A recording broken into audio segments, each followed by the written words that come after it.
Louvado seja nosso Senhor Jesus Cristo, para sempre seja louvado. O Senhor esteja convosco, Ele está no meio de nós. Proclamação do Evangelho de Jesus Cristo segundo Mateus. Glória a vós, Senhor. Naquele tempo, entrando em um barco, Jesus atravessou para a outra margem do lago e foi para a sua cidade. Apresentaram-lhe então um paralítico deitado numa cama. Vendo a fé que eles tinham, Jesus disse ao paralítico: Coragem, filho, os teus pecados estão perdoados. Então alguns mestres da lei pensaram: Esse homem está blasfemando. Mas Jesus, conhecendo os pensamentos deles, disse: Por que tendes esses maus pensamentos em vossos corações? O que é mais fácil dizer: Os teus pecados estão perdoados, ou dizer: Levanta-te e anda? Pois bem, para que saibais que o Filho do Homem tem na terra poder para perdoar pecados, disse então ao paralítico: Levanta-te, pega a tua cama e vai para a tua casa. O paralítico então se levantou e foi para a sua casa. Vendo isso, a multidão ficou com medo e glorificou a Deus por ter dado tal poder aos homens. Palavra da salvação, glória a vós, Senhor.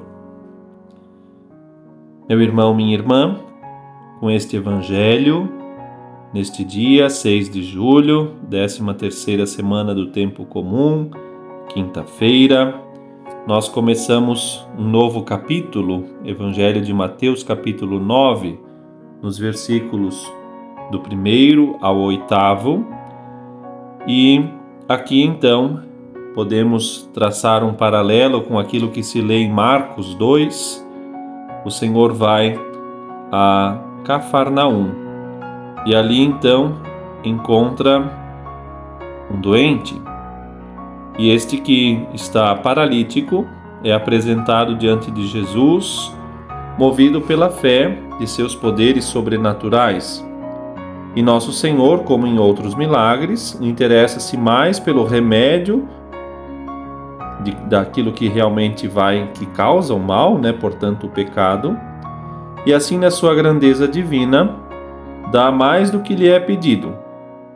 E com isso, como diz Santo Tomás ao comentar este Evangelho, Jesus Cristo, como bom médico, vai atrás da causa da doença e não apenas tratar, mas antes sim remediar o todo. Esta leitura está em paralelo com o que se lê no Evangelho de Marcos, como já mencionei, e naquela cena há alguns pormenores bastante significativos. Lá se lê, há uma aglomeração de gente, o paralítico não consegue chegar até onde está Jesus, e os que o carregavam têm a brilhante ideia de abrir um buraco no teto e descer o paralítico por ali, de modo que este então alcança o Senhor, e assim o episódio se descreve. Em ambos evangelhos, Mateus e Marcos, o Senhor cura, liberta, pois, este paralítico. A audácia destes que, em nome da fé, apresentam o seu amigo e levam até Jesus, mostra que também nós devemos ter uma fé operante, uma fé que não se detém perante os obstáculos. Lembremos-nos, nesses dias, há poucos dias atrás, os apóstolos estavam com medo e ficaram como que travados naquela barca e o Senhor acalmou a tempestade. Ontem, o povo se revoltou quando o Senhor libertou em nome da fé aqueles dois endemoniados, e tudo isso por causa do apego, da ganância aos bens, à matéria. Hoje, a fé operante não se detém diante dos obstáculos. E assim, fica muito claro para nós, e esta já pode ser uma prece que fazemos ao Senhor, viver a caridade. Caridade que devemos ter ao nos preocupar sinceramente com os outros, como também o Senhor se preocupou com este paralítico, que diante dos seus amigos e provavelmente seus parentes, ali participa desta ação sobrenatural. Há uma imagem da paralisia, da doença, que é atrelada ao pecado. O paralítico não pode se mover. O pecador também já não pode mover-se por si mesmo. O paralítico precisa ser apresentado diante de Jesus. O pecador precisa ser apresentado também diante de Jesus. Por isso, para aproximar-se de Jesus é necessário ter esta santa audácia, este santo atrevimento. E os santos foram e agiram muitas vezes assim. O que não atua assim nunca tomará decisões importantes na vida. E esta audácia leva, pois, à graça sobrenatural da cura, da libertação do corpo, que, aliás, para os judeus, e aqui entra então um ponto muito importante deste evangelho, muitas vezes atrelavam a doença do corpo como fruto do pecado. E nosso Senhor, para dizer da sua divindade, cura não só ao corpo, mas também à alma. Isso porque acreditavam que a doença tinha como um efeito de pecados pessoais. E nosso Senhor, ao perdoar os pecados, como Ele mesmo diz, eu te perdoo os teus pecados. Agora levanta, pega a tua cama e vai para casa, fez com que muitos ali pensassem que o Senhor fosse um blasfemo.